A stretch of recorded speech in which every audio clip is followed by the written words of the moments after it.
He's got one foot in the frying pan and one in the pressure cooker. Believe me, as a bowler, I know that right about now, your bladder feels like an overstuffed vacuum cleaner bag, and your butt is kind of like an about-to-explode bratwurst. Hey, do you mind? I wasn't talking when you were bowling. Was I talking out loud? Welcome to Munson's at the Movies. My name is Kyle. I will once again be your host. I'm joined by the rest of the Munsons. Want to give them a wide berth. What is called a born loser? A real Munson. And talk a little bit about what's going on in their world. So we're going to start this time with James. Getting my ass kicked in grad school, but one thing that helps is knowing that I'm my parents' favorite child. So got that going for like the 33rd year in a row, which is nice. Nice. A great episode to really bring that up. Seems timely. Seems very timely. Yeah, I don't think you've ever mentioned that, James. No. I mean, it's just important for everyone to know. Very intentional. Ever since his parents said you should start a podcast, he's wanted to strategically drop these little nuggets in there for them. Yeah. That's good. How about you, Craig? I had a conversation that jarred me, and I've got serious questions about the status of of how far I've come in life. I had my buddy's girlfriend told me a story where she casually mentioned she met Elon Musk on a helicopter for business. Who do you hang out with, man? First of all, I didn't know if I was supposed to be like floored by the helicopter meeting or it was Elon Musk. And I was like, I don't even know where to start with this. And she's like, I haven't told you this before. And I go, no, you definitely have never told me this because I would have remembered that shit. I'm stuck in a life of mediocrity now, realizing that the bar of my friends is so high that I can never have a conversation where she's like, that's pretty cool. To that, I would say pics or it didn't happen. I believe it 100%. She actually listens to every episode. And so the second she hears this, I guarantee I get a text message of like, I don't think you were supposed to tell that story on the podcast. Oh, no. Elon Musk is going to track her down. She signed a non-disclosure agreement. Yeah. I told you because you're a friend. Rigby, you're up. Yeah, life's good. I think this time of year is like my favorite time of year. You got sports in full swing with football, baseball playoffs, NBA starting. It's a really cool time of year, and I just like the weather. So no complaints here on my end. And also, like, now that we're kind of entering in the holiday time, this is when, like, usually the best movies come out, too. A lot coming down the pike. With Rigby talking about holidays, it reminded me of last Halloween when I told you guys I was going to give out candy hearts for Halloween. I would egg your house. So in my world, if you haven't watched Midnight Mass yet on Netflix, you should. I know James is a fan. It's Mike Flanagan who did the Haunting shows, so Haunting of Hill House and Haunting of Bly Manor. And I will just say the ending, I know I put it in our group chat, the ending of Midnight Mass is chef's kiss. But I'm excited to introduce our next guest. My loving sister is here. So Laura is a continuing student of radio, television, and film production. Her passion for cinema prompted her career shift from special education and childcare. Laura joins us from New York, where she is currently the production manager of a documentary called Oppression on Long Island, which has a release date of early 2022. Ow! Laura also is James's sister and is directly responsible for her brother's love for movies. Absolutely true. Laura defends that she is only partially responsible for the trauma horror movies may have caused him as a little kid. Welcome, Laura. I love that. Hi, everyone. Part. Thanks for having me. Welcome. Hi. Yeah. That All of is that one is of my true. favorite topics of this podcast is the movies James had to watch. Yes. I think my mom and dad, like, they really gave it a go with kids' movies with my sisters.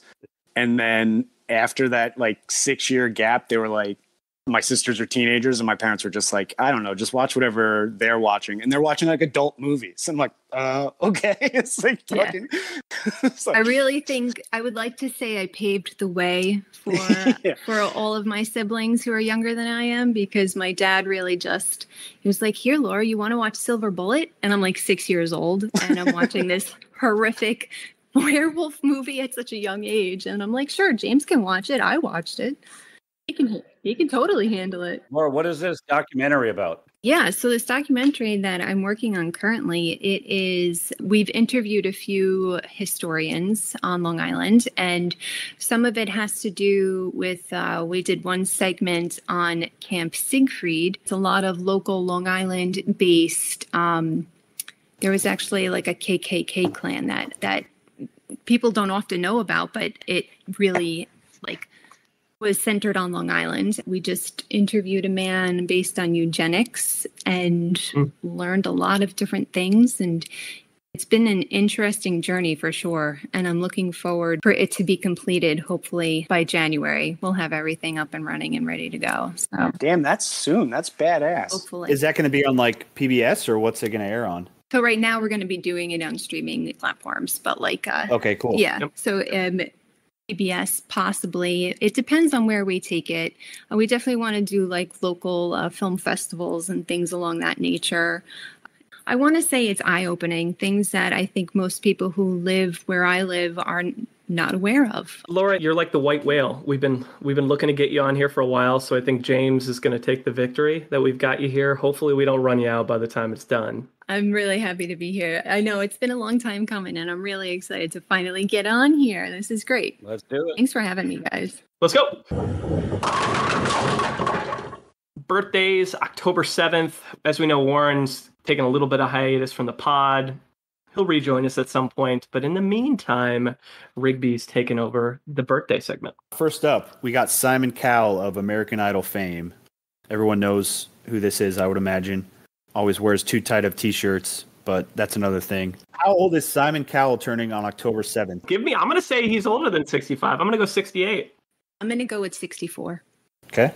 60. All right, Simon Cowell is turning 62 on October 7th. Everyone shot over. I was 60. So James Oh, you were gets the 60? win. Never Yeah, mind. James was 60s. All right, next up, we got Shawn Ashmore, Iceman in the X-Men movies from the early 2000s. And he sucked in those movies. He also has a twin, too, which... Oh, there you go. Sorry, we're not mentioning him. I'm going to say he's like 36. 44. Well, I think his brother's turning 40 on that day, so I'll go. 39. Shawn Ashmore is turning 42. So Craig gets the win there, I believe. Close. Yeah. I haven't job, won Craig. one since episode 7. All right, and last up, John Mellencamp. You Indiana boys will appreciate him. Singer of Hurt So Good, Jack and Diane, Pink Houses, just a good old Americana rock singer. And you didn't mention Small Town and Rain on the Scarecrow, which were staples of my childhood. Small Staples. Town's a great song. Also just released a new song with Springsteen yesterday, so go listen to it. Oh. Rigby, give me 70. Yeah. That's what I was going to go with, but I'll go with 71. Nice. Small window, Case. Good fucking luck. 64. 64? You know what, Case? Because she did it to you, I'm going 72. There you go. That's karma. Well, those windows are irrelevant because Craig guessed it on the dot, 70.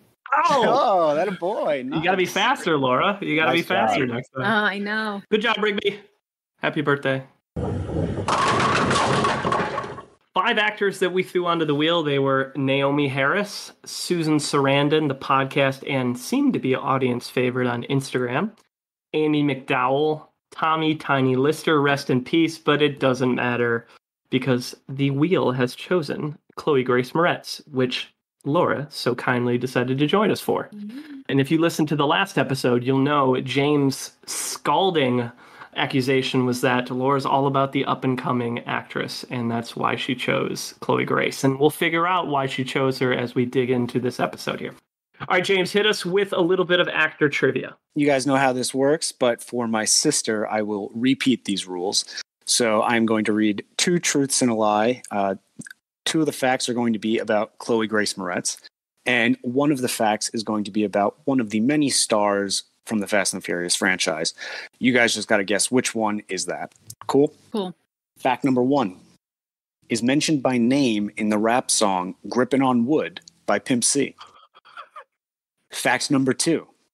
Her family runs a hosiery business that is a primary clothing manufacturer for New Balance, Under Armour, and the iconic Golden Toe sock. Fact number 3. Dated Brazilian soccer legend Neymar. Wow. Holy cow. I really hope number 3 is right, because that's fascinating. Mm-hmm. Yeah, me too. I didn't know that. They're like the same age. Isn't Neymar like still really young too? I think that 1 is the lie, and I'm going to go with Tyrese Gibson for that one. Gibson Hanna, good guess. I'm going to go with fact 3, James, and I think that's podcast favorite Charlize Theron and the co-star of Dark Place. Good guess, Craig. Got me in. I think number 1 is The Lie. Kyle, where are you at? I'm fairly confident. Do you guys know Amber Stevens West? Do you remember her? Oh, no one knows. She's cheerleader number 1 in Tokyo Drift, man. And she definitely dated Neymar. Great guesses, everyone. First, I will say that fact number 3 is true. She actually did date Brazilian soccer legend Neymar. What? The stories actually were pretty interesting. In 2016, 19-year-old actress couldn't stop tweeting at him during the World Cup. After the World Cup ended, he tweeted back at her and they met up in, Paris before hooking up. And I was like, what a life to live, yo. That's a great way to do it. Just, hey, I think this star is hot. I'll just tweet at him and see if this works out. Boom, works. Shoot your shot. I love that. Fact number 2, also true. Her family runs that hosiery business, is wildly successful. I'm actually wearing golden toe socks right now. The company is called Moretz Hosiery, and it was sold in 2011 for just under $500 million. However, she did not see a dime of that because her father is the heir and her parents went through a nasty divorce and she doesn't speak to them. They're estranged. So the rest of her family is completely close and she does not interact with her dad. And he's the guy who's like the heir to all this money. And it's like a ton of drama. When I looked it up, I was like, damn, they're doing their like dirty laundry in the press and stuff. Like that's gotta be tough to like be a celebrity while that shit's going on. And fact number 1 is not true. She's not mentioned in a Pimp C rap song. But you know who is? I don't play around. Leave that to the children. I'm about to bleed them dry. Leave them red like Helen Mirren. That's a Helen Mirren lyric. Holy shit. Who is the star of The Fate and the Furious, Hobbs and Shaw, and F9. Helen Mirren. There was a lot here for her, like, you know, when you're a young up-and-coming actress, like, it's all about, like, who you're dating. And I forgot that that's, like, a part of the fame process where I was like, you know, interesting things about Chloë Grace Moretz. And it's like every dude she's ever dated. And I'm like, damn. I was like, that's tough, yo. Always 46 episodes in, still fresh. All right. Box office history from Case. Let's see how her numbers stack up. Because we had a bombaroo last time with David Spade, number 45 in the metrics. Let's see where Chloë Grace lines up. You know, there's not a ton to talk about with her box office snapshot. You know, she's been in a ton of projects, but at this point in her career, it's really hard to justify that she's the driving force behind any success or failures in those. But I do suspect that's going to change as she continues to go, especially if we're looking at some of the later projects she's in. Her best performing movies so far in the box office were 500 Days of Summer, If I Stay, and The Addams Family. And I'm sure we'll go into deeper discussion on how big of a role she played on all of those. And then in terms of the other side of it, her biggest box office flop would be Tales of the Princess and Dark Places, losing $20 million. And my favorite movie starring Charlize Theron, Dark Places, losing $14.9 million.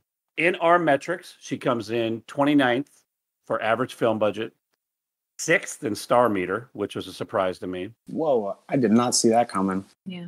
40th in critic rank, 43rd in fan rank, which I thought was surprising. Wow. 14th and 28th in 2 different box office metrics, putting her 25th of 46 overall. Pretty much right in the middle of the pack, which wasn't that big of a surprise at this stage of her career. That 6th is genuinely shocking, though.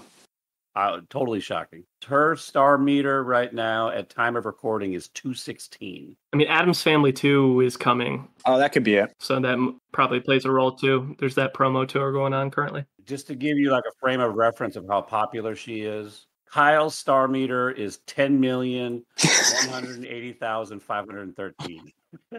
I'm moving on. But climbing. You're getting close to her, Kyle. You're getting close. All right, good job, Case. So she's right in the middle in terms of the box office metrics. That's interesting to see. It's really interesting. So looking at her career, you know, she's born in 97. She's already got 73 credits on her filmography. That's a lot for someone who's 24 years old. Crazy. Who has spent most of her career as a child actor trying to go to school and do other things that kids do while performing. Got to work way too young. We're going to talk about that and just the bulk volume of what she's done. Like we did David Spade last time, who has just about the same amount of credits, and he's 50 something probably. Yeah. Going back a couple episodes, Kyle, at this stage of Dakota Fanning's career, about how many titles did she have? Great question. I don't even think Dakota has 73. I'm guessing if I remember correctly, she's around like 50 or 60 total. 67. So my memory did serve me pretty well. Oh. Didn't she like take a break for a little bit too? Unlike Chloe? Yeah, between 09 and 2012. Yeah. She was at NYU. She was doing college stuff. Yep, I remember that. Nowhere near Chloë Grace's output at this point. Yeah, man, that's really impressive. When I heard we were covering her, I was like, oh, that's cool. I could probably watch like every one of her movies. She's so young. Like, there's no way there's that much. And then, dude, like the moment I looked through, I was like, geez, like I thought I knocked out all of them. I was like, I missed like not even close. Yeah. I thought the same thing for sure. She has a lot streaming too. There's a lot available out there. Even the crap like Winnie the Pooh, Tigger stuff I'm sure it's not crap. It's great for kids, but not really our target market at the end of the day. So, no. But let's talk a little bit about the early days. So she's born in Hotlanta. She's born in Atlanta. Another Georgia-based actor after Dakota. Holly Hunter, also from Georgia. Hunter. Yep. Wow. 3 straight women we've covered all from Georgia. The Wheel has a prejudice, I'm guessing. Okay, that's interesting. Born into a family of Southern Baptists, she moved to New York in 2002 because her brother got into a performing arts school, which is kind of what prompted her to leave. But again, she's 5 at that point in time when she moved to New York. She's a 5-year-old. That's ridiculous. Got her acting start in 2004 on 2 episodes of The Guardian. Spent most of her scenes acting with Simon Baker, who she does a lower budget horror film with in 2009. So there's a connection there that 5 years later. And then is in a TV movie called Family Plan. She plays a character named Young Charlie in 2005. So those are the early things. But the first big role that put her on the map was in 2005's Amityville Horror. We're saying Amityville. You're putting some respect on Amityville because that's exactly on Long Island, all right? That's true. Long Island, New York. Long Island. So we're going to cover that as our first feature film. I'm going to cover that because, again, Warren's taken some time off.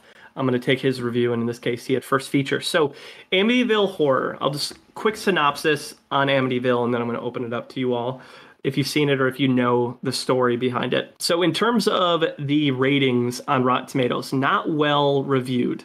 It's a 23-52 split. Critics definitely did not like it, and even the crowds are 50-50 on it in terms of audience. So it's not what you would call a beloved remake of this particular film. If you haven't seen it, it's a remake of the 1979 version that features James Brolin and Margot Kidder. This time, it's Ryan Reynolds and Melissa George. Reynolds features his famous sarcasm in brief moments. So if you're a Ryan Reynolds fan and you're like, is he going to be different than he normally is? Not really. A little, but not really. Not really. You still see the same sassy side of Ryan Reynolds in the role. He's absolutely shredded in this movie, though. Oh, yeah. Yes, he is. And the story really revolves around him mostly, as if you know the original and the remake, right? The turn is him turning very violent towards the family. But what I thought was really interesting about this movie is some of the off-screen stuff. I know Case loves off-screen stuff. There was a big legal battle to earn the film rights for this story back in 2004 and 2005 that delayed it for quite a while. So I thought that was interesting. They were kind of trying to fight for it in the courts. But basic gist, if you've never seen it, newlyweds are terrorized by demonic forces after moving into a large house that was once the site of a grisly mass murder a year prior. It's one of those cases of if it sounds too good, it's probably too good to be true. And when they sell a really big house for really cheap. He was skeptical. He's like, I'm a contractor. And he's like, we can't afford this house. Like, what's the problem? Mm-hmm. So, and basically, there's lots of flashback scenes, creepy ghosts, jump scares. There's some occurrences that are hard to explain. A lot of stuff you would expect from this type of vibe. What I thought was really interesting, because, as James said, Ryan Reynolds being carved and cut and having like a 12-pack, most horror films in the genre, will like male gaze the female character, whether that's a girl that survives or not. And I thought it was interesting. They don't do that to the female characters in this. They do that to Ryan Reynolds shirtless in this movie, which I thought was like a good turn on the gender tropes. I liked it. Kyle, It was like you are correct. I watched the movie, and what I said to myself out loud was like, dude, this is like gratuitous shots of his body. Like, I don't need to see this. And you are correct. In horror movies, it's usually the other way around. Usually the male gaze is on the female character. In this case, they're like, no, get a shot of that guy. And they're like they're doing ups and downs and lefts and right. Look at all of his abs. Just look at them. So I thought that was interesting, despite it having no relevance to the story whatsoever. But I was like, they've been doing this for a year. Don't you know that his abs scare the ghosts away, Kyle? They're irrelevant. It didn't work. They stuck around. Didn't really scare too much. And apparently, during the filming, the cast and crew complained about very odd occurrences throughout filming. A fisherman washed up dead on the shore just before shooting began. And 3:15 a.m. plays a very special significance in the movie if you've never seen it. And apparently the crew would wake up randomly at 3:15 a.m. It sounds like a set that I never would want to work on. But it technically was, outside of that TV movie, her film debut for Chloë Grace Moretz. And I will say she plays one of the three kids in the movie, the young daughter, Chelsea. And she earned a Young Artist Award nom for her role. She did all of her own stunts. When you ask, what kind of stunts, Kyle? Stunts like climbing on a really, really steep roof on the top by herself without wires and things. Like, my dad's a roofer. I've been on roofs my whole life. I get scared shitless when I get on even semi-steep roofs. Very dangerous. Yeah, like this girl's 7 and is just doing all of her own stunts. You could tell early on she's got a maturity that most child actors don't have. I agree. The way she's able to command the screen. I mean, it's not a huge role. It's an emotional beat role for the story. But it's the first of many horror roles for Chloë Grace. She does a ton of horror in her career. Yeah. Like we have our Halloween episode coming up, but this is like a nice prelude to it. Yeah. With a little appetizer because she's in a lot of horror stuff. I think this movie is an example of sort of the start of what they've tried to do in the 2000s is remake a lot of these horror movies from the 70s and 80s, successful ones. And you'll see it with Carrie later in her career, actually. They just don't really work. Yeah. Whether it's the style or whether it's like the plot or just people are just used to, like these classic horror movies like Nightmare on Elm Street, Friday the 13th. Every one they've tried to remake in the 2000s has just kind of been bad. I can't really think of one, honestly, that comes to mind that's like a good remake, a horror movie. I thought the scene with her on the roof was awesome. I thought it was one of the only scenes in the movie where I felt like the tension built to that level where it wasn't asking so much of Ryan Reynolds' personality and all like the visual effects. It was the first scene in the movie where I was like, oh, that is actually scary because that's a little kid up on that roof. Like that's nerve wracking. Mm-hmm. This being her first feature film, coming out of the gate like that and having it recognized, I feel really speaks to her as an actress at such a young age, like to be able to do that. Cause I know it's so rare for child actors to be able to have any kind of range, and for her to be recognized then really started like her career and started to get her recognized after that. I mean, she was 8 when this came out? 7. Filmed at 6. What was I doing at 7? Like playing Pokemon in the fucking recess schoolyard? Barely that. You're barely able to unzip your pants, Rigby. Yeah, exactly. That's and we kind of lose that. I feel like we take that for granted, like how hard that is to be thrown into this world as a fucking 7-year-old. So there's big ups for her on that for sure. Definitely. One of the facts I heard about this movie was when it came out, it premiered, she wasn't allowed to see it because she was too young. Because she's 7. Give her nightmares. What's interesting, too, is originally when I first wrote the show notes, Kick-Ass was what we were going to treat as her first feature film. And then I watched Amityville Horror, and I was like, her role's meaty enough that this counts. Like, this will qualify early on. Definitely. Pretty cool. Yeah. Pretty cool start for her early on coming out the gate.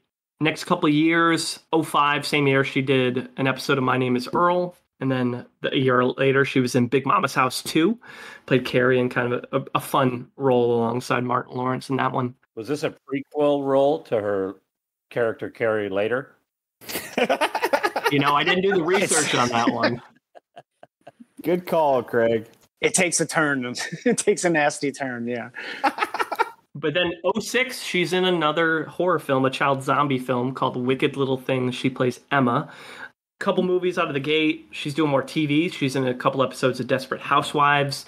Huge show at the time. Massive in the mid 2000s. Mm-hmm. She's in Dirty Sexy Money as Kiki. Couple episodes of that, 7 to be exact. She's in a movie with James's favorite actress, Jessica Alba, called The Eye. Does anybody remember The Eye? I do, but not her in this. She plays a cancer patient. It's very limited. Jessica Alba just showcasing those acting skills. Yeah, the reason Kyle says that is because she sucks. She's a terrible actress. It's a really interesting premise. I like the premise where like she's blind and she gets an eye transplant, but then she starts seeing ghosts and weird shit, and so she's tracking down where the eye, like who had the eye, what's the story. It's just poorly executed. Like it could be a cool horror film, right? But it's pretty bad. But what it isn't bad, she plays young Penny in 2008's Bolt, which is a fun little animated film. Her role's pretty small in that, but the film's pretty good. I liked Bolt.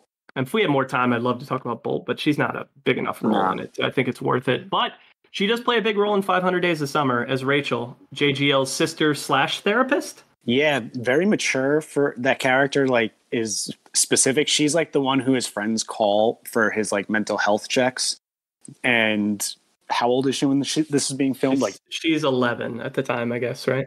11, right? And so I watched it for the first time for this podcast because I've heard so many things about it and I've never seen it before. And it is a really unique twist on kind of like a romantic comedy, which I appreciated. And I like the way that they film it in, like, you see the mental health of JGL's like entire experience from start to finish, where you're like, am I on his side? Is he nuts? Is he too far into this? Is she a bitch? Like, I felt like they did a really good job with that. For a long time, people viewed Zooey Deschanel as the villain of the story, and I think over time it's flipped, and that it's become about this like male entitlement story where he feels entitled to her affection, and he's the villain now. Same thing that happened with The Graduate when that came out. It's like the same. It's a great point, Kyle. You watch this and you're like, dude, like, you're being strange towards her, man. You're being strange. And we talked about that a little bit with William Hurt's character in Broadcast News too, right? Yeah. Yep. Like feeling entitled to Holly Hunter's affection. Basically every William Hurt movie. Except for Altered States. In real life, Yep. The line that killed me in this movie, and I put it in the show notes, is the PMS line where he asks her, like, what do you know about PMS? And as an 11-year-old, she stops, pauses, looks at him, cocks her head to the side and goes, more than you.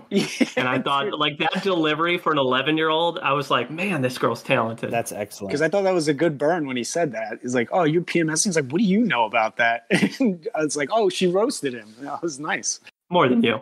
I'm like, oh, fuck. And this isn't the first time where we talk about her in periods. We'll get to that. That's coming. That's coming. Can't wait to talk about it. Right? But let's get into her, what I would consider her biggest role, and that's her role as Hit Girl in Kick-Ass in 2010. Rewatching it, you realize how violent her character is. Like, it's brutally violent on purpose, and I think the jokes still land. I think her playing off Nicolas Cage is really funny. I didn't get to watch the whole thing, but I did watch YouTube clips of her scenes in this, and I will say her martial arts is fucking awesome. Yeah, dude, pretty good. She was trained by Jackie Chan. That's why. Literally. Oh, seriously. Yeah. Like, she's got some pretty dynamic emotional range in that story because she goes through some significant heartbreak, her character. And she's what, 15 at this point? No. No, dude, this came out in 2010. She's 12. Yeah. 12, wow. Yeah. I remember just reading about like how the audience originally had like a problem with seeing a child so young saying and doing the things like the violence that's in that movie and saying some of the lines that are in that movie.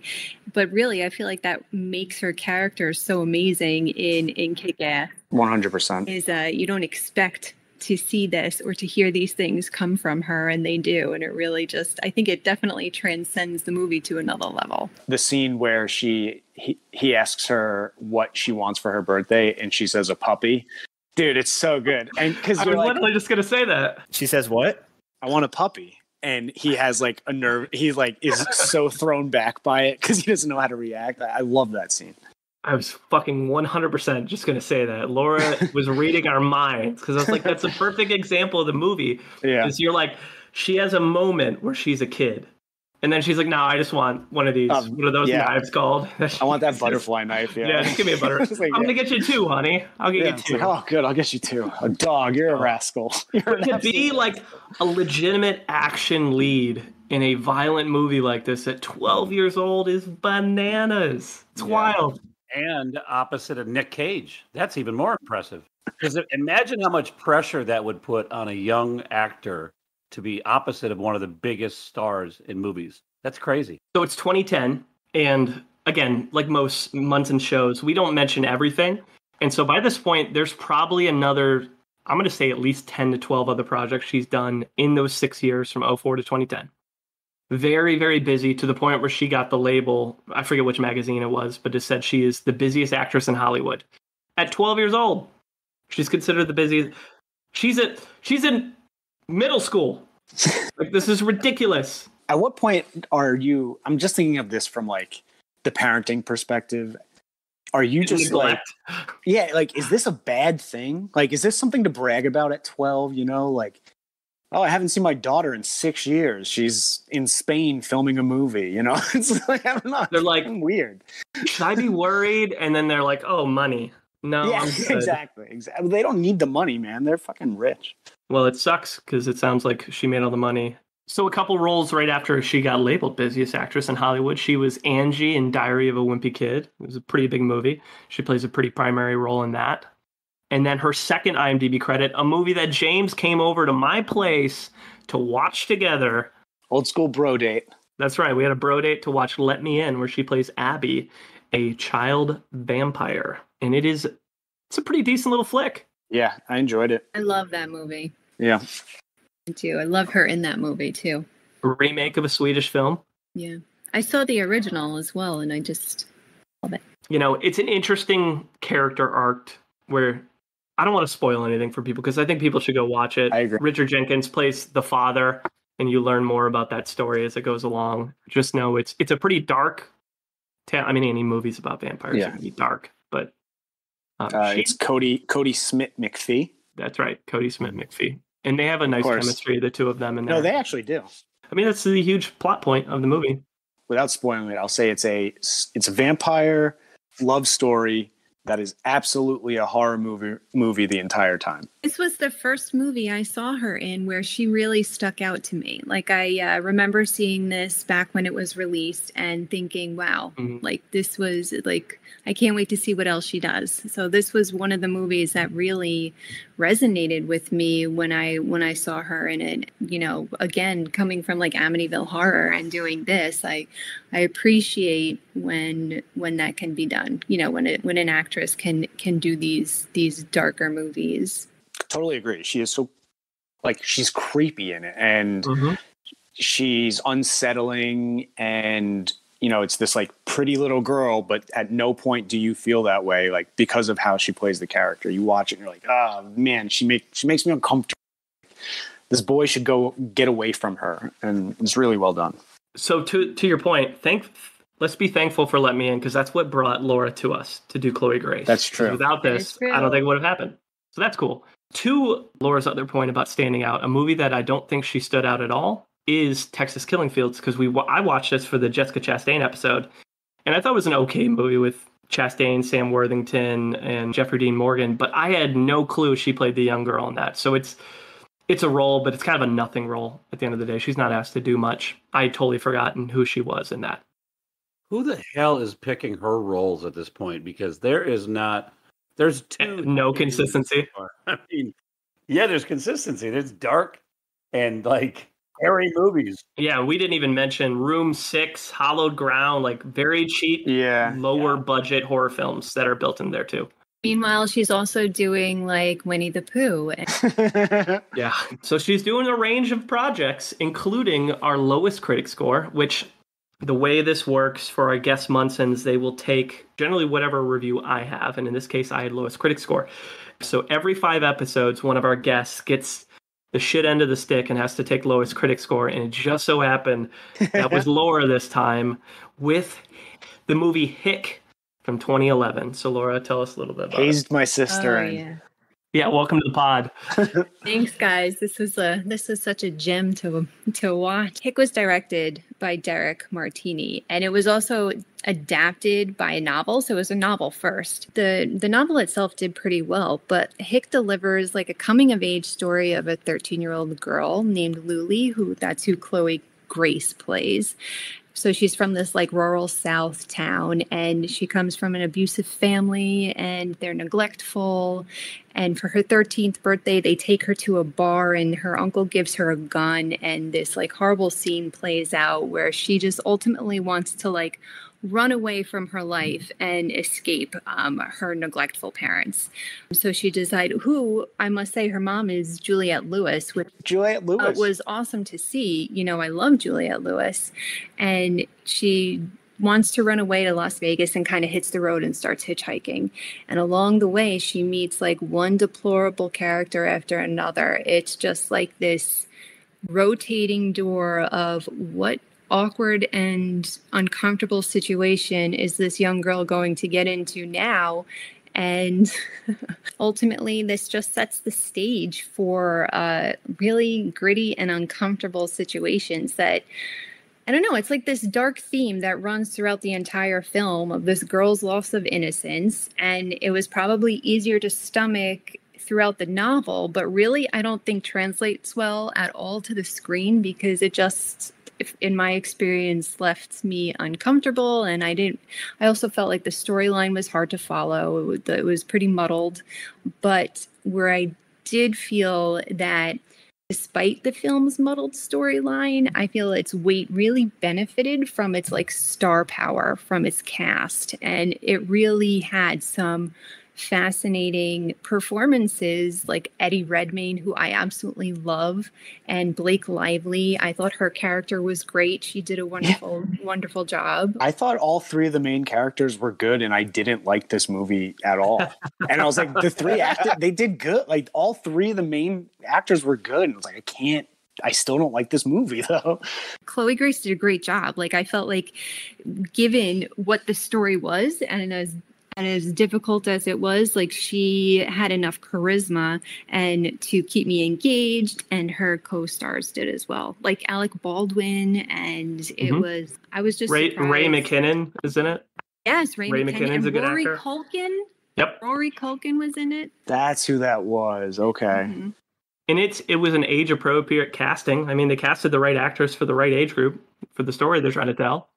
Here's a question for you, Laura. Did it earn its 5% on Rotten Tomatoes for lowest critic? Yes. Where did you score it? 5%? Yeah. Give it a 5? You know, I feel like that might be a little harsh, honestly. Yeah, I do too. I agree. Yeah. I give it like a 30. Yeah, I would say definitely in the 30s, but only because of its cast and the performances by those actors. Yep. Otherwise, I would give it in the 30 range for sure, or low 30s. It's not as uncomfortable as watching Jessica Chastain in the movie Jolene, which James, we talked about ad nauseum. That's another movie that's a book. It's a movie that's a book about a girl road trip and troubles on the road, and it's just like, dude, I don't want to watch this. Like, I don't want. That's the downside of her career in terms of lowest critic score. Let's gear it all the way back up to highest critic score for James's review, and that is 2012's Hugo. My big complaint is the last time I got highest critic score, I also believe I had a kids movie, which is like, it's okay. You know, it's a good kids movie. It's just like, that's not what you're looking for when you get the highest critic score. You're like, I want to learn about a movie that's like, everyone says it's a life-changing experience. And then I get a kids movie. I was like, yeah, it's good. It's like, it's just not for me. But this movie is beautifully shot, and it's like a family fantasy movie. And near the end of it becomes like a ode to cinema for Martin Scorsese. So the plot of it is Hugo's an orphan who works on clocks and is trying to survive while hiding in a train station in England. And he is an orphan. And so the entire time he's actually running from Sacha Baron Cohen, who is like a railway inspector. I don't know if that's a real job. Sacha Baron Cohen I think he's hysterical, and him in a kid's movie is great. He plays off this little kid really well. He's really good at that like kind of like mean teacher kind of role. But it's in 1930s Paris, my apologies. And during this time, he gets kind of tangled into a mystery involving this thing that his dad left him called an automaton, which kind of looks like a robot. I didn't know what an automaton was, so I was like, did they just make up a word for robot? And then when they explained what it is, I was like, oh, okay. So it's kind of like the things at Chuck E. Cheese that like play the guitar, but it's not actually a real thing playing a guitar. Is like, oh, all right, cool. I got what that is. and he believes that his dead father put a secret in there. He needs to fix this thing and figure out what this thing does, and it's going to give him a message. And he ends up fixing it, and it does give him a message, and he goes on this journey, and he ends up meeting a retired movie director played by Ben Kingsley and his adventure-seeking goddaughter who's played by our girl Chloe. I thought it was beautifully filmed, and it's like shockingly innocent for a kid's movie. Like normally with a kid's movie, they'll give like a wink nod to the parents with some adult humor and like adult situations. And that's not the case with this. This is just like a good family friendly movie, very much for little kids. And so for that much, I felt like a little bit of it was lost on me, but it has a lot of heart. And I thought she was great. And I don't think the role asked a lot of her. I think she just had to be the whimsical sidekick and you know, go on this awe-inspiring adventure. But the movie itself was well done. And the end of it is, it feels like it's Martin Scorsese, like giving you what he imagines his dream world to be as a kid. Cause it is just talks nonstop about movies. It reminded me a lot when I first saw it of Cinema Paradiso in terms of just its ode to film. I love Hugo. I think it's an amazing movie. Hugo is. Yeah, I do too. It's a magical movie for which, you know, me, I'm kind of like Clint Eastwood and Gran Torino when it comes to kids movies. I just have no desire to ever see them. But I remember seeing this actually the year it came out in 2011, and yeah, I mean it's awesome. And Chloë Grace is fantastic in this. Just a really good, endearing movie for sure. Yeah, this movie is absolutely beautiful. It's one of my favorite of hers, definitely. And in general, the movie is absolutely stunning. It won a bunch of Academy Awards. It really did. It won 5 Oscars. Yeah. It lost to a fucking silent movie, unfortunately. How ironic. Which is ironic because it is about the silent film creator, George Méliès, which I always found really fascinating because I had to study him in school. So actually I had to study Hugo, the movie, in school because of George Méliès is in it. And I just really enjoyed it. It's a beautifully done, beautifully written, and really just cinematically stunning. It just shows how brilliant Scorsese is, how he can go from, you know, violent mob pictures to, I think the movie before this that he made was Shutter Island. Like to go to that, from that to Hugo, like just shows how talented the guy is for sure. I was shocked when I saw directed by Martin Scorsese when I turned the movie on. I was like, what? I was like, what is happening? All right. We don't have another review for another 8 years, so this is like the big chunk. We're going to round out the episode with reviews. So the first one, 2012, Dark Shadows. She plays Carolyn, a rebellious teenager in a movie with Johnny Depp playing a very Johnny Depp character. And I don't know about you guys, but I really liked her like dark teenager role. She's a werewolf. Her demeanor, the character's demeanor, is being very mysterious and very disconnected from people. It's like a hippie kind of vibe. I thought it was pretty memorable. I don't know if it's a great movie. I'm just ready to talk about movie 43. I don't know about you. So we talked about movie 43 at least once with Chris Pratt. There was probably somebody else too. Yeah, there has to be somebody else. But widely considered one of the worst movies we've covered on the podcast. I think we can all agree on that one. I haven't watched it for this exact reason because everyone just says it sucks so many times. Warren and I bit the bullet on that last time. But have you seen her segment of movie 43 with McLovin in it? So the concept is she's hanging out with another kid her age, and then she gets up and there's blood on the couch, but the kid thinks it's like Kool-Aid, and so he's freaking out, and she's freaking out now because she's having her period, and then the dad, who is played by Patrick Warburton, I think it is, plays the dad. David Puddy. Yeah. Seinfeld, yep. He comes in, he makes the situation much worse, and it's just a segment about her getting her first period at a very young age in a very awkward situation. When you made that reference earlier, I was like, what the fuck? What is he talking about? It's because I haven't seen this movie. Okay. Well, this isn't the only time. I watched an interview with her, and she talked about how she was working with the female director, about like the whole period scene, and all these men were trying to tell them what to do, and they were both like, you just need to shut up. Like, we think we know more about the period situation than you, so we're gonna write that scene. Good for her. Sorry. Do we have any 30 Rock fans on the podcast? Of course. Want to talk about her character, her like rivalry with Alec Baldwin in the show? From what I remember, she is like the heir apparent to like the rival network of NBC. If I'm not like Cable Town, I think is what it's called. Any name for a rival TV station, Cable Cable Town. This like well-esteemed, like, you know, Alec Baldwin's like this really established, like, you know, multi-millionaire CEO, and he's like basically he plays like a cat and mouse game with Chloë Grace, who's like 15 in the show. So it's kind of funny. So 30 Rock fans will recognize her from her 3 episodes over 2011 to 2013. And then Kick-Ass 2, the sequel, comes out in 2013. Definitely, you know, with Nicolas Cage out of the picture, it's really all about her and her arc as a teenager and like trying to be a normal girl. And so that's an interesting change of pace for her character from, you know, finally like going to school and being around girls who are bullies and do you kill them or not? Right? Like, when you've got a particular set of skills, how do you handle those situations? I unfortunately did not get around to this movie. Yeah, I didn't rewatch it, but it's solid. Jim Carrey makes an appearance in this one as a spoiler, as a superhero. Yeah, eight years later, I think we can do that.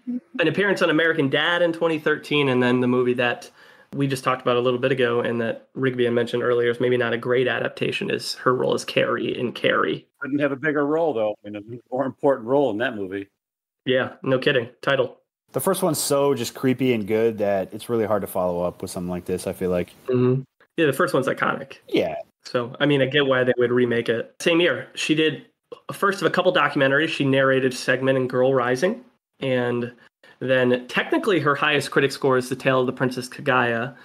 It's a beautiful film. I love anime, and the way they deliver this is just very different. It's more like brushstrokes instead of your typical animated film, and it's very different take. And I read it took like 6 to 8 years to complete this film. She did a great job. Her voice, the voiceover work she does, I know why she's chosen. She really has a beautiful, clear, crisp voice, and when you hear her, you can recognize her. Mm-hmm. It was beautiful, and she's definitely, like, her voice is recognizable in it. Yep. She does a nice job there, for sure. That's good to hear.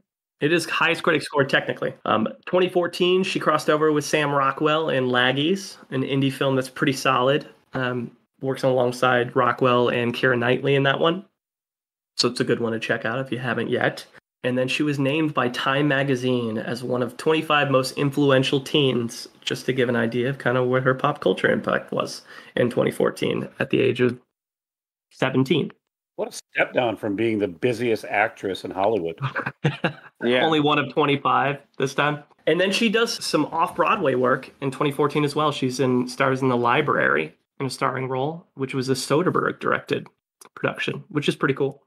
So working with pretty legendary director from that standpoint. Makes a quick appearance in Muppets Most Wanted as the newspaper girl, a movie we've mentioned a few times with other actors. And then is in a movie that I haven't seen, but I've heard it's really good. And I think it's her only one that's on the Criterion channel, and that's Clouds of Sils Maria. She plays Joanne Alice. But has anybody seen If I Stay from 2014? It's like her number 4 IMDb credit. If not, it's okay. It's about a girl who dies and then like watches herself after she died and has to decide if she wants to live in this state of limbo or come back to the earthly realm. It's based on my understanding of it. I bet she was good in it. Yeah, the movie doesn't have great ratings, but it sounds like she did a decent job. Not a good enough, I guess, to carry it to a Metascore in the green. Made a lot of money. So on top of doing a play in 2014 and having 5 movies, she was also in The Equalizer. As Terry, she played a prostitute, which she called Not a Plot Device. And working off an iconic leading actor. Denzel. You've got Nick Cage, you've got Julianne Moore, Sam Rock. I mean, she's starting to rack up great co-stars. The role is actually pretty important because it shows this well-rounded humanitarian that Denzel Washington's character is. You're kind of surprised at the kindness that he has towards everybody. It helps a lot in the story. I love it. It's a great remake from the 80s, so I love that movie. Her number 3 IMDb credit is The Fifth Wave. She plays Cassie, like a zombie film kind of. She plays a lead role in that one too. It's a pretty subpar movie. She's definitely the biggest star power in that one at that point in 2016. But 2016, her career starts to slow down a little bit. She's what, 18 at this point. She's intentionally like, all right, I got to slow down. I'm working like crazy. She dropped from the Little Mermaid live action movie. She was cast in that, which is an interesting choice. It still hasn't been made, right? It's in production now. But Neighbors 2, Sorority Rising. She plays Shelby. I know you mentioned this last time, Rigby. Yeah, it's hilarious. And she's a perfect, foil for Seth Rogen in this.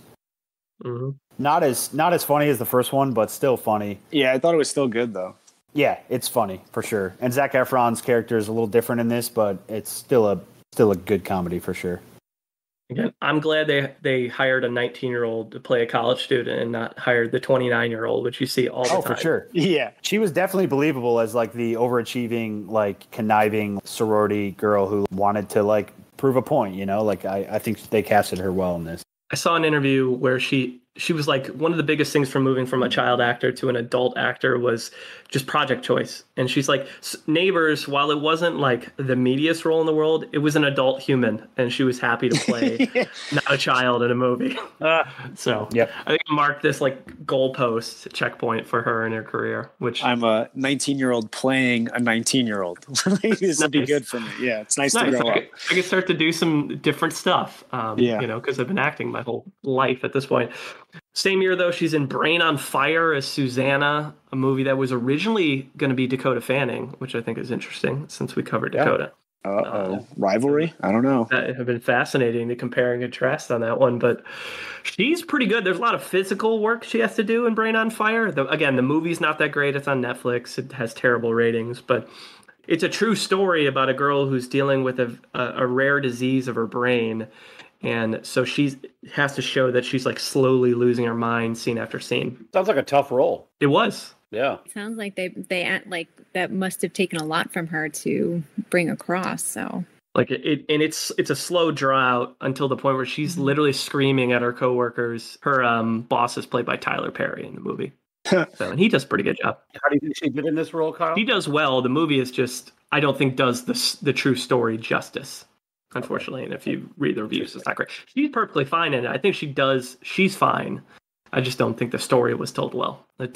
We talked about this a million times on this podcast, though. Mm-hmm. But a movie I think she did that was much better, that again, she's really good in, is 2018's The Miseducation of Cameron Post, a story about, conversion therapy.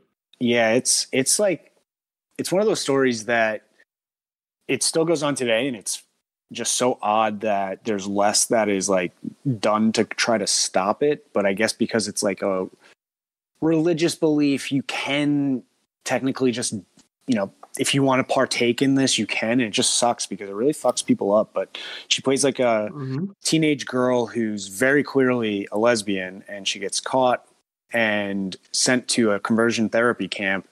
And it's just like a tough life over there because of people trying to be convinced that like they're not who they are. And I think she did a really good job portraying kind of that experience and being disconnected from it and the hardships that go with it. So, and especially playing off like relative unknowns with the other casts. I thought the other teenagers did a good job as well. It's a good movie, and I like that it's set in the early 90s because that is probably the time that these kind of things were thriving. And that story is probably a harsher story to tell then because it was just so socially acceptable for conversion therapy camps to be a thing. But like watching it again today, you're like, God, that sucks. And they did such a good job portraying how some teenagers would buy into that experience and they'd be like, yeah, I can't wait for this to work. And other teenagers are like, wow, this is like soul crushing me because I know it won't. And I thought it was well done. Is she the lead in this movie? Yes. Yeah. So now we're really starting to see a shift in her career, aren't we? Where she's becoming the lead. Absolutely. The lead and picking very specific roles that have some meaning to it. But that same year, she's in This Changes Everything. Yeah, big appearances in this. Meryl Streep, Natalie Portman, Reese Witherspoon, I think, is in it. So, again, it's documentary, so it's a little different. Yep. Not so much acting with people, but just being associated with that group is saying something about her career for sure. And she talks pretty openly in that one. She's not in a ton of it, but it does tell her story in that one. So that's good, right? Like you could just not do that and no one would notice, but we notice it and it gets you some bonus points when you do that kind of stuff because it's clear those types of things she cares about. And you've also got to be big enough to be in it. Yeah, you got to have a profile. Yeah. Got to be relevant enough to be in that project. They didn't have the Fast and the Furious girls that you always make jokes Yeah, about. the Fast and the Furious side. They didn't Hot Girl 2 from Fast and Yeah. Furious, the first one.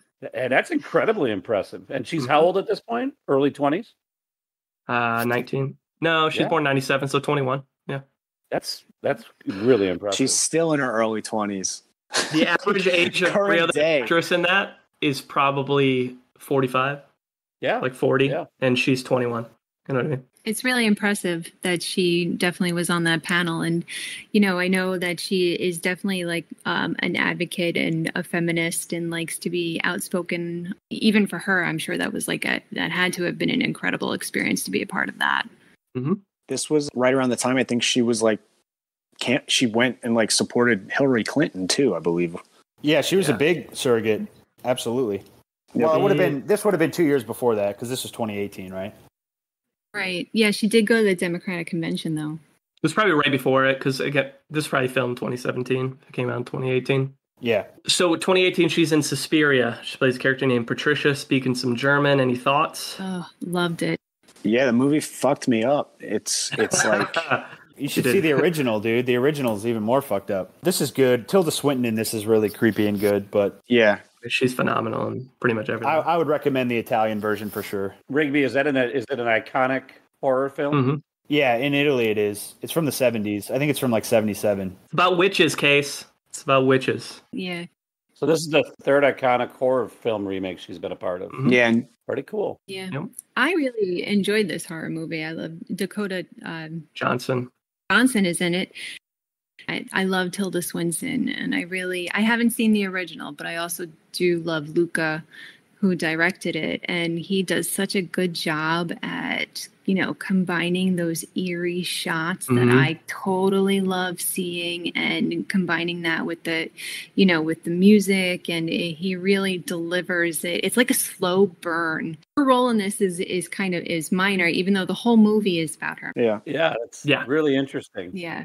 It was one on my list that I was glad to knock out. It gave me a reason to finally watch it. So I'm with y'all 100%. Yeah. But another horror movie, back to back. She's in Greta, plays Frances alongside Isabelle Huppert. Yeah, her character's obnoxious in this movie, but she's good. I think she's good, but Isabelle Huppert is so good in this. Mm-hmm. Yeah, I remember being enthralled by both their performances, and I can't remember why you don't like it, just because you. She just makes all of her character. It's her character. With the worst decisions. Yeah, she makes all of the most bonehead decisions at the end, involving like the box she gets locked into in the room, and I'm just watching. I'm like, oh my god, it's just like years and years of building up of actresses in horror films making bad decisions. Mm-hmm.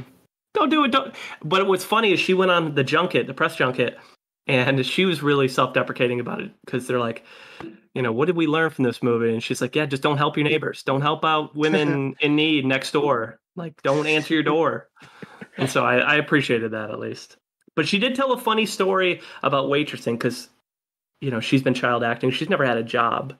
You know, like most of us worked at the supermarket or were a waiter. She's never done those things. But she did, like her character in that story, Rigby, if you remember, is a waitress. Yeah. And so she told the director, like, hey, can I go like shadow someone and just do some waitressing? And she found out 2 days. She did it for 2 days. And she's like, I was fucking awful at it. Of course. It's a hard job. She said it's the hardest thing she's done in her life.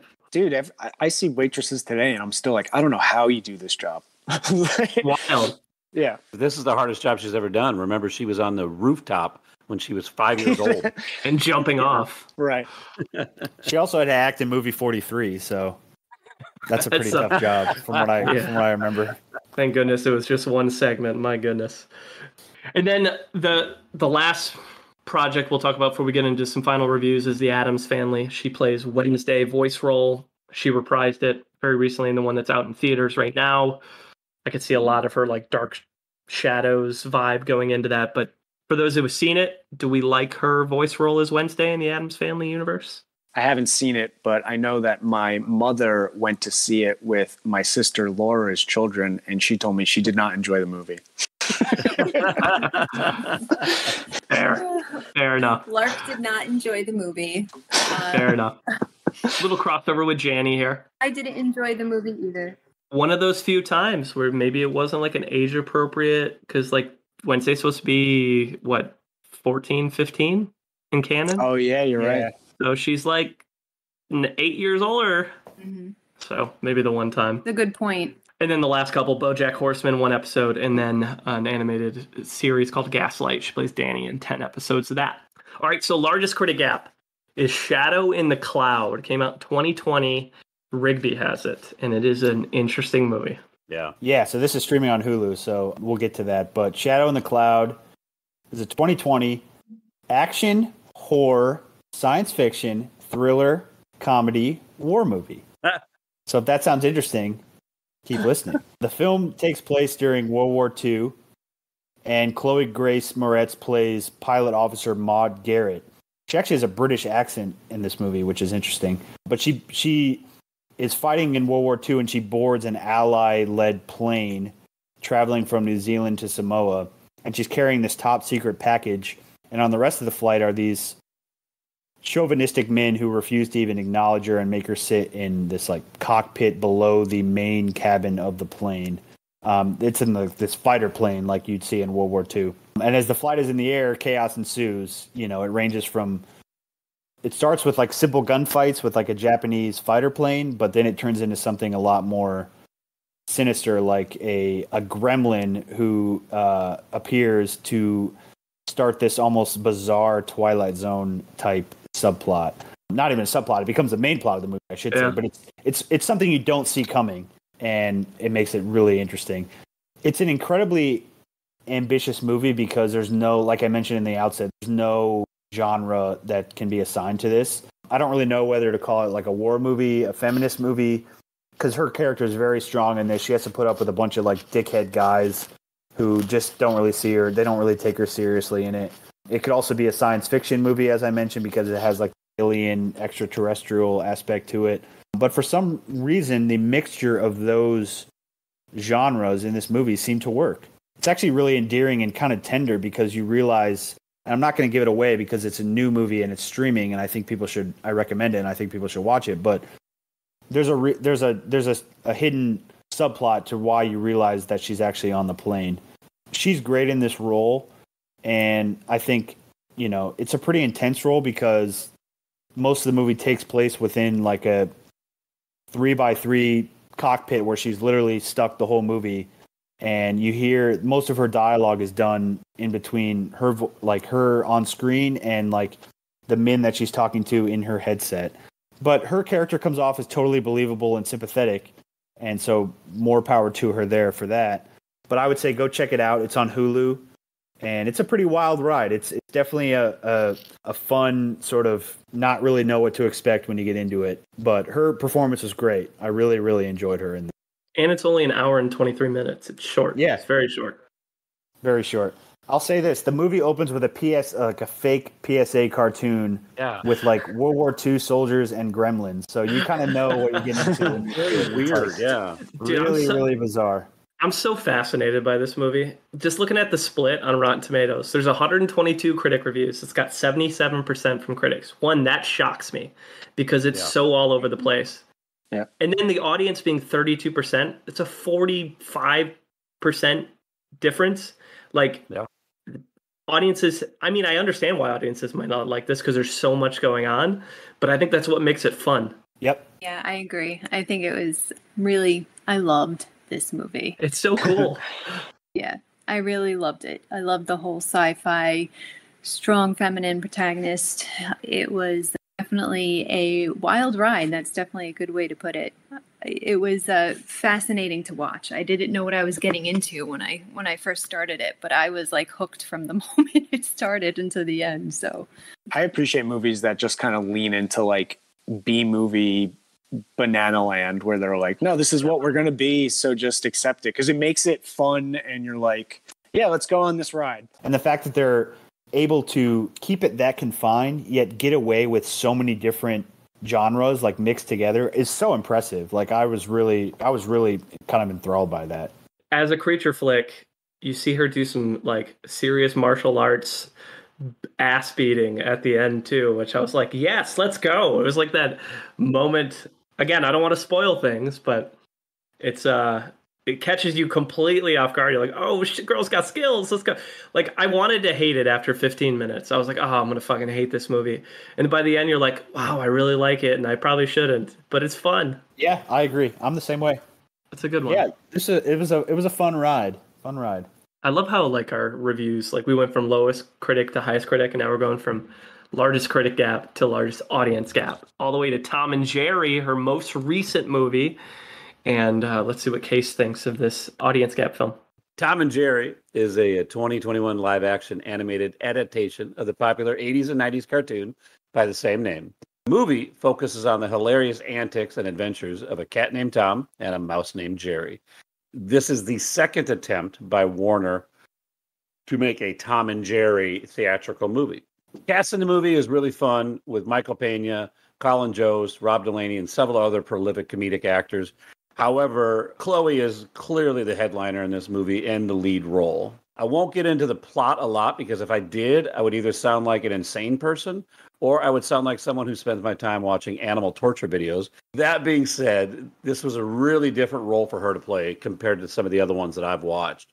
First off, I can't even imagine how incredibly difficult it would be to play off an imaginary cartoon character, which was probably represented by a tennis ball and a stick or something like that. And then also being such a different role for her, it took me a little bit of time to settle into her into this movie. I didn't necessarily appreciate her role in this at the beginning. It was just a little bit off-putting because I've known her most for roles like Kick-Ass or Carrie or any of those other ones that it's such a divergent here. However, by the end of the movie, I was really enjoying her performance, albeit I don't think it was the best performance in the movie. If I had to pick the best performance in the movie, I would pick Jerry, Tom, and then Michael Pena. However, Tom does get sympathy points for constant physical and emotional abuse that he endures. Very thoughtful. Very, very considerate of you, Case. A man for the people. This movie has an audience gap of 82 to 31, which is pretty substantial. Yeah, it's huge. 51. I think a lot of the gap here, you guys, with critics is that I just don't think they had the patience for this movie to develop. That being said, like myself, I was a huge fan of this cartoon growing up. So I enjoyed it, man. I mean, from the word go, when you open up with Jerry beginning to steal Tom's money as a dancing mouse, as Tom is playing a blind piano, it's just great. And so I enjoyed the whole movie and the antics as far as that goes. Interesting about this movie is that this was the first movie we've covered that was an HBO Max and theatrical release. That did pretty well considering in the box office. It was a $79 million budget, and it still world grossed $130 million. Wow. That's good during a pandemic. Compared to something along the lines of like Addams Family, that world grossed $204 million. And so I think this movie was pretty respectable. Every Warner Brothers movie is going on HBO Max instantaneously. I feel like that's... To be kind of the first to be the test of that, I feel like was a big thing. Yeah, and just for a children's movie too, imagine the bump that would have got for a couple of weeks in the theater. Overall, this is to me was a very watchable movie. She's got a massive role in this movie. I don't think it's her best role. I don't even think it's the best role in the movie, but I do appreciate the difference of role that she took on in this movie. And it was pretty enjoyable to watch in context of her career. I think it's a great point, Case, in the context of her career. All right, so that brings us to the end of Chloë Grace Moretz's filmography. So as we normally do, we dig into some top performances and see what Rigby has dug up for us. Yeah, so I got a list from IMDb, Mr. Deadpool 2016. The reason I chose this list is because it's the only one that I found that actually ranked performances and not movies. And also, it's from 3 months ago, so it's the most updated. Okay, let's see what Mr. Deadpool has. This is from June of 2021. How many? 5, 10? 10, sorry. That's 10. A lot. Only films or TV too? Only films, and it's numerically ranked. So okay. Oh wow, this dude did a lot of work. All right, good. Thank Laura, you. why don't you start us off? What do you got? our guest of honor here. Just remember, this is a ranking based off her performances and not the movies. So, which I like. I prefer that. Yep. I would like to say that Suspiria is in there, even though she had a very small role. Yeah, Suspiria is actually number 3. So nice job, Laura. Oh. Yeah. All right, I'm going to take the low-hanging fruit. Give me Kick-Ass. Yeah, I was going to say number 1, Kyle. Nice job. Yes. Absolutely. The Miseducation. Cameron Post. Definitely. Number 7. So we're 3 for 10 so far. I've got 2 dark horse chances here. Dark Shadows. No. Let Me In. Let Me In is number 4. Definitely got to be on there. And then Big Mama's House 2. Hugo. Hugo is number 2. Nice job. Give me 500 Days of Summer. Yeah, number 8. Okay. Equalizer. Equalizer 6. Shadow in a Cloud. Yeah, nice job, Laura. Number 9. Yeah, let's go. Nice. I'm excited about that. Fifth Wave. Nope. If I Stay. If I Stay? Nope. Oh. Give me Neighbors 2. Nope. Hick. I am 0 for 5. Addams Family. Oh. Nope. Greta. Greta's number 10. Nice job. Okay. Brain on Fire? Nope. Kyle's just reading the list. Dude, I'm 0 for 6, bro. I got one. I got the Kick-Ass. I got the easy one. Diary of a Wimpy Kid. Nope. Oh, Amityville Horror. Nope. Carrie. Holy fuck. Nope. Oh, Hey, Dude, you just got to tell us at this point. Did someone say Let Me In? Yeah. Yeah, I did. Oh, so we have one left. I'm sorry. What's All the one good. we're missing? Tell us Clouds of Sils Maria. Oh, yeah. The Criterion movie. Yep. I told you. It's supposed to be a good one of hers. I forgot that you mentioned Let Me In, James. My bad. Yeah. All right, Rigby, remind our audience what were the top 3 again? Top 3 were Kick-Ass, Hugo, and Suspiria. I'm game with that. That sounds good. That's a kick-ass list. I might take out Suspiria because it's such a small role and put in like Miseducation of Cameron Post. Yeah. For me personally. Or Let Me In. Yeah, but the top 2 I have no issue with Hugo and Kick-Ass. But that's my opinion, not the podcast opinion. Let's talk about the Munson Meter. So what we do is we rank every actor on a scale of 0 to 100. Every one of us is going to get a chance to rate Chloë Grace based on a variety of factors that could include longevity, project choice, pop culture impact, their range as an actor, their awards footprint, any other talents they might have, their personal life, comedic chops, box office success or lack thereof, and anything else that matters to us as Munsons. So with that, this time, I'm up first because I never go first. And so I'm going to set the bar here. And I don't know where I'm at comparatively to you all. TBD. I find her really fascinating. I'm incredibly impressed by the volume of work that she's done as a child actor. And she's not the first child actor we covered. We covered Dakota. We covered Seth Green. We've covered some others who have done pretty impressive work too. But I don't know if they've done it to this level that what Chloë Grace Moretz has done in her career. But as I start to think about like how I would rank her and how I would score her, pumping out 5 projects a year, there's a lot to be said there from a longevity standpoint and relevance. I like that she's very outspoken on politics, feminism, not being sexualized on screen for a young actress like she is. That's pretty mature, pretty impressive, and that's her using her platform for good. I've seen a lot of her interviews. I mean, granted, she's 24 years old, but she's a really fun interview. She's pretty down to earth, you can tell, and is probably somebody super pleasant to be around. I mean, good for you shooting your shot with Neymar. That's an awesome fun fact. That's awesome, man. Like that's one of the cooler things I've learned on this episode. Now, as I look at how I score, though, she's not going to get much in the award side. She just hasn't really done much to be worthy of big time awards. Pop culture's through the roof, so I'll give her that for her age. It's through the roof. She's funny. Her personal life's in pretty good shape. The only thing I'm going to knock her on, and this is kind of shitty on my part, but it's kind of a thing I have, and it's just noticeable, is I can tell she's had some work done the last couple of years. Oh, damn. Her appearance, facial appearance is very different. It's not very different, but you can tell she's had some nose work, some lip injections. Personally, I'm not a huge fan when especially celebrities change their appearance like that, especially early on in your career, in your 20s. Like, I'd understand if you're like in your 50s or 60s and you're trying to I support it, Chloe. Helen Mirren style. You're trying to stay relevant. Like that's how we pay the big bucks. Get all the work done you want. I'm totally supportive. What I can tell, I'm not a huge fan of it. Male, female doesn't matter the gender. So I'll knock a couple there. But overall, looking at her box office, she's done pretty well there. So I'm going to give her A 67. Fair score. 7 more than Gabe Byrne. Case, you're up. This is a tough score for me. I enjoy a lot of her projects. However, told us this is who we were going to be covering for this episode. I really couldn't place her outside of one or two different projects. And then the ones that I did know her from, I wouldn't have considered her a draw from a box office standpoint or somebody that people are going to see. And even in the film I reviewed, she wasn't the draw. I mean, it was a cat and a mouse, and she was the lead role.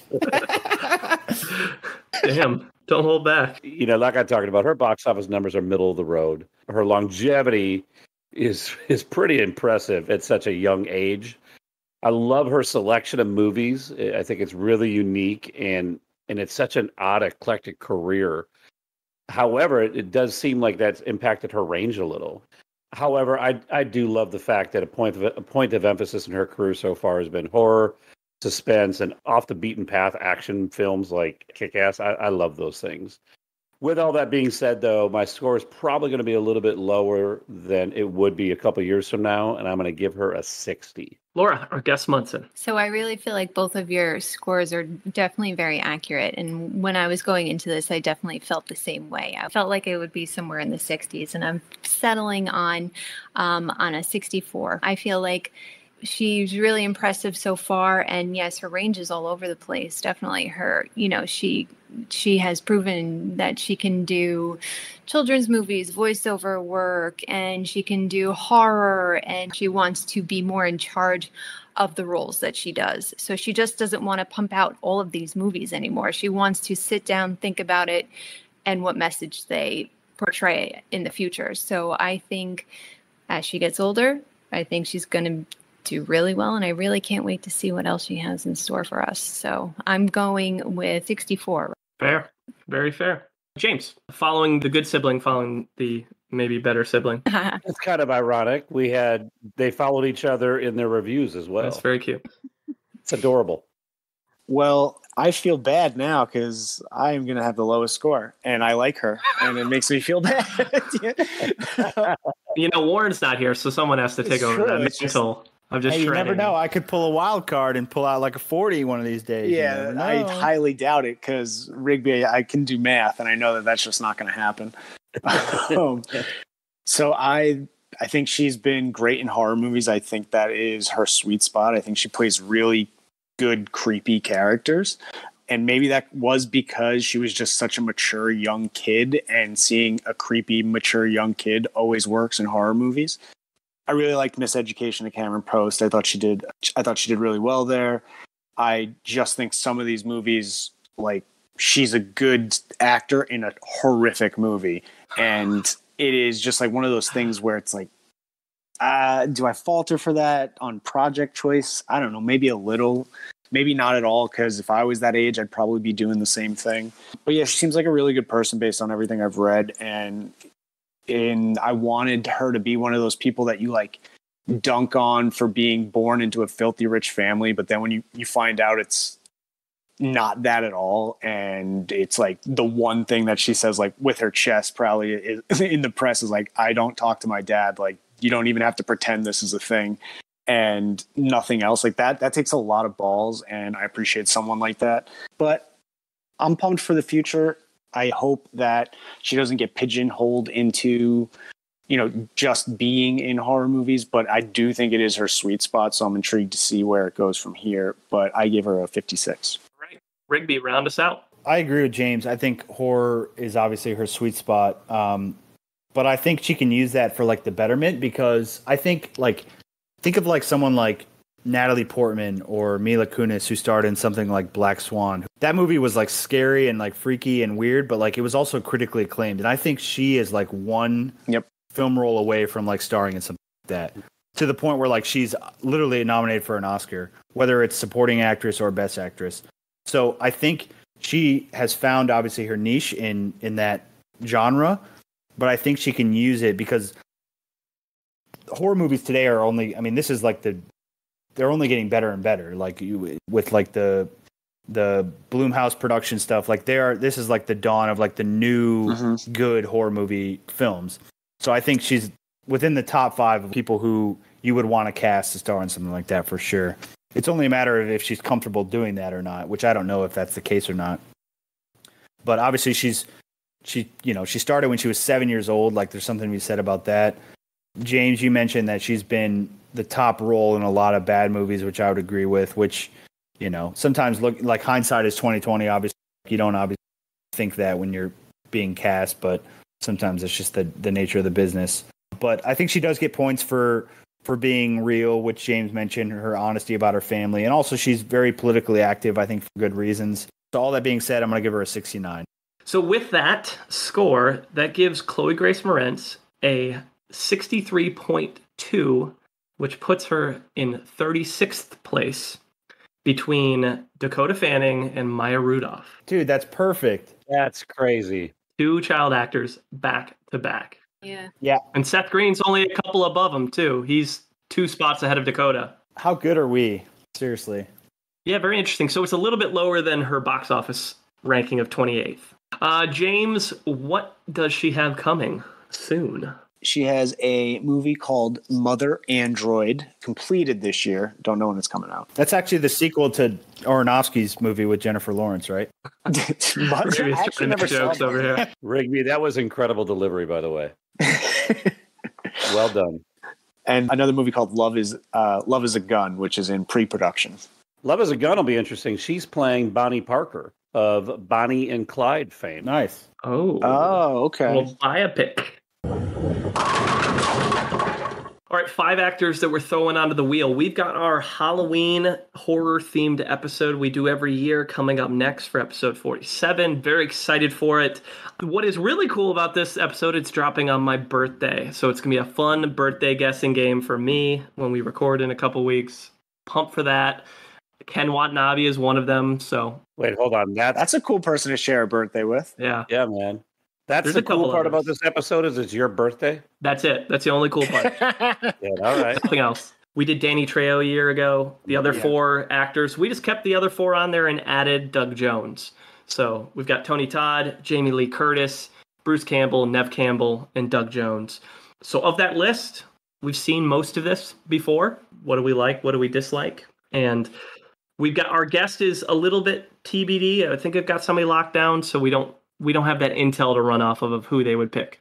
Isn't Doug Jones a former senator from Alabama?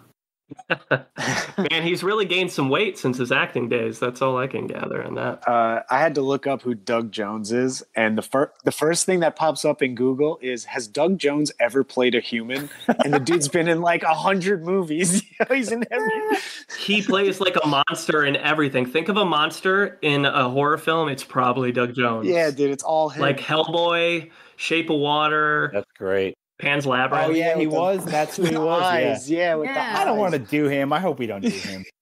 Yeah, I am firmly a Bruce Campbell guy. Yeah, I think Bruce Campbell would be awesome. Jamie Lee would be good, too, just because... When does the new Halloween come out? Like next week? Or Yeah, the 15th or something? Next week, Peacock. It would coincide quite nicely with the release of Halloween Kills. Yeah. Yeah, that would be cool, too. Jamie Lee Curtis is such an interesting performer because you've got Halloween and then you've got like Freaky Friday and shit like that. You know, it's just very different. Jamie Lee is a legend, and she is an example of someone who I would say, like, actually all these actors are examples of someone I would say like Chloe should strive to be, where it's like, if you're awesome in horror movies, like, you can be a Hollywood legend. Like, all these people are legends because of it.